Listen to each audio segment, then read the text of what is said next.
This is the story of Matoya and Ray. It was 26 years ago to the day that Matoya, a blind 66-year-old shark, came into this safe room with help from a local group of +3 sympathizers. The old National Geographic magazine kept on hand in the room, laying nearby Matoya's resting place, highlighted part of the shark's move to safety story. There was only one picture depicting a woman with an out-of-date hairstyle guiding Matoya out of the shorebank waters of the sea/ocean during daylight. This was supposed to be done in secret. Matoya's best friend in the sea was a slightly older, 106-year-old to be exact, orca killer whale named Ray. Ray was an easygoing female and had the patience that no other sharks or whales had to keep Matoya to food and places to rest. 40 years Ray helped Matoya, knowing she didn't stand a chance without her friend. She felt blessed to have a friend like her. They swam and enjoyed life in general. That was before the incident. As the story goes, on an average summer's night, old Ray guided Matoya to an area of shallow waters. This area was where folks had piers set up for boating, fishing, etc. A lot like the shoreline of Pewaukee Lake in Wisconsin. Ray believed that they would get better grab of some panfish, which are bluegills and perch, there at the docks. The pair got a nice helping of fish, and they even noticed the calmness of the water, unlike out at sea where currents get wild. They took in the smells of the campfires and flowers. They enjoyed the sounds of frogs on lily pads and crickets chirping at night. Matoya, feeling along the shallow bottom of the sand, noticed that it was clean, and there were no toxic barrels leaking, no abandoned tires, etc. At about 2 a.m., at a nearby channelway between the ocean and land, an old lady of 77 years old went out to fill up a pail with water. The group of local alligators saw her coming. They knew she was an old pro and knew not to mess with her. Meanwhile, Ray and Matoya, being done eating, passed on their way out to the deeper waters. All the gators acknowledged their passing by and made themselves topwater present. The gators were on their best behavior. The old woman, standing waist deep in the water, was startled seeing that she was surrounded by gators. The eyes glowed in the moonlight. And she was so scared that she wound up having a heart attack. The gators, seeing her fall down, realized that they'd be blamed for her death. The alligators didn't want to be hunted down and killed in blame, so they moved very carefully the body out to deeper waters. After that, all the alligators quickly relocated across the channelway. A few days passed before the old woman's body was found. People knew from locals talking and seeing that a shark and a whale had come more inland shore recently. The people automatically blamed the woman's death on the old blind shark Matoya.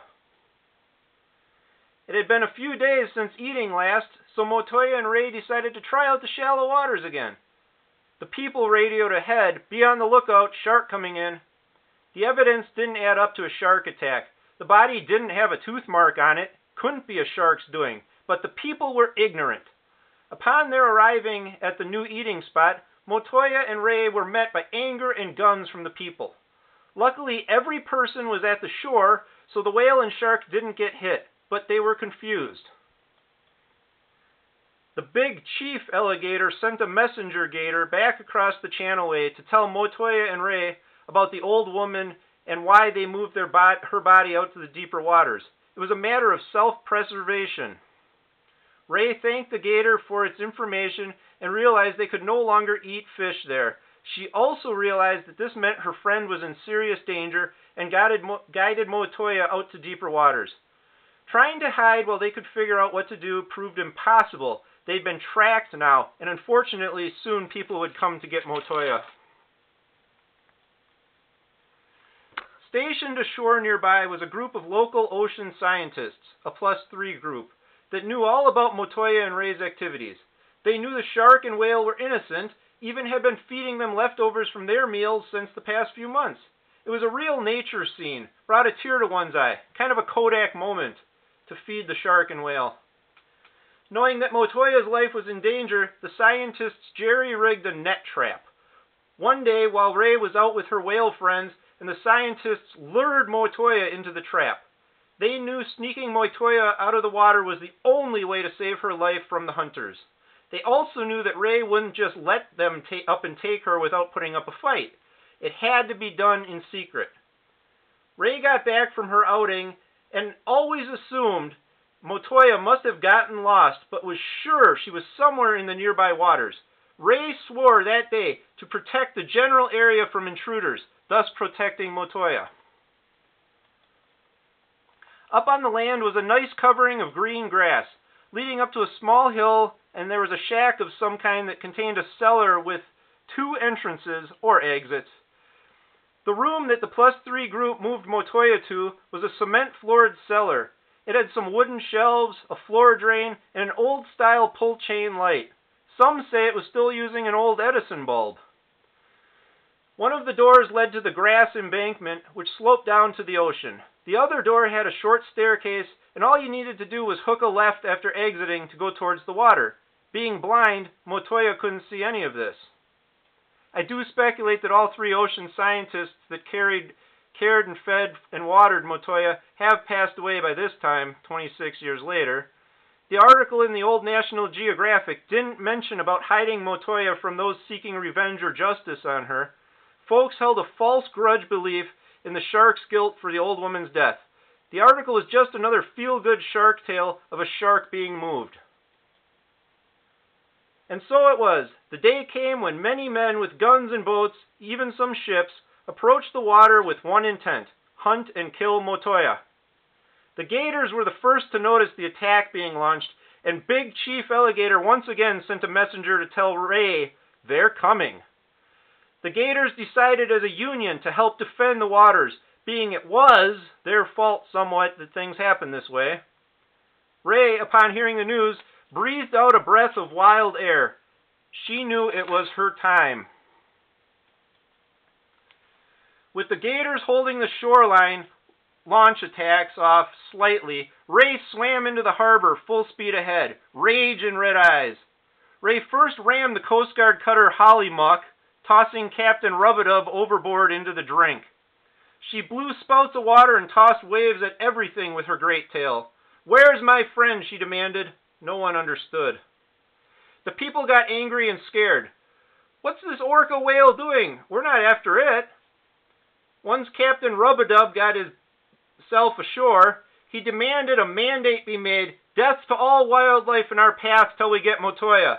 Whale killing, by the way, known as whaling, went out of fashion in the early 1900s, so the act he was about to perform is criminal in my book. Just saying. Ray tossed people and ships till after sundown.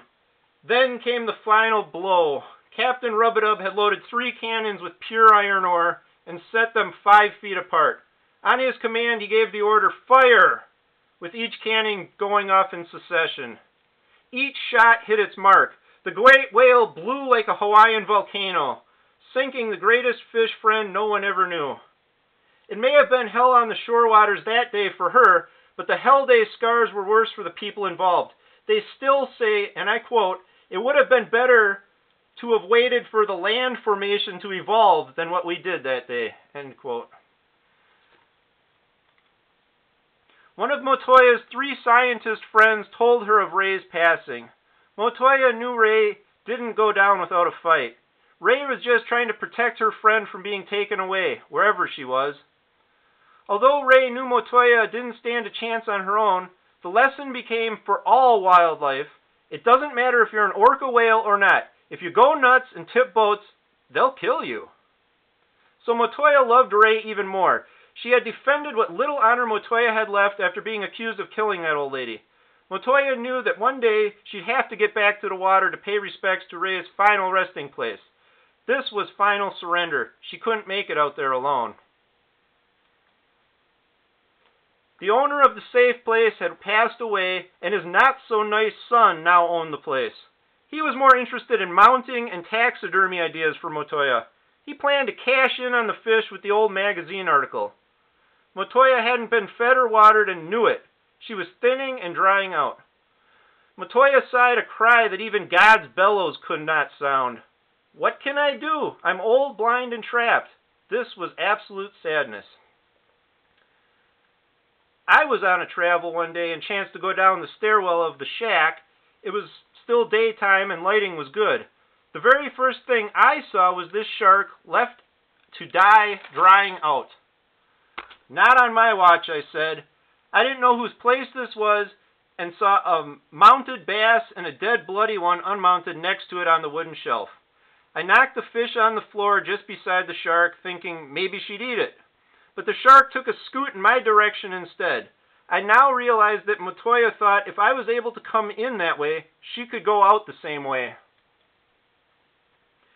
With a leap of faith, the blind shark landed about halfway up the short flight of steps, her large body plugging the stairwell, all guided by her inner moonlight.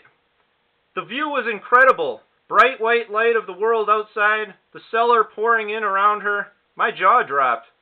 She was going home all right. There was a presence as if she was saying, "Must try now." I don't know if Matoya ever made it out of that stairwell filled with the blinding white light coming in from the sun outside, I assumed. My next recollection is of holding a rectangular metal pan over my body as thousands of arrows rained down from the sky. The hooks of devious folks and evolution grabbing people around me. I wasn't about to be next. Now, that's a different story, though. I believe it's safe to say Matoya had her day in the sun, and that heaven guided her to a better sea, the sea of love. All I know is she was freer at that moment in that stairwell than she'd been in 26 years. The end.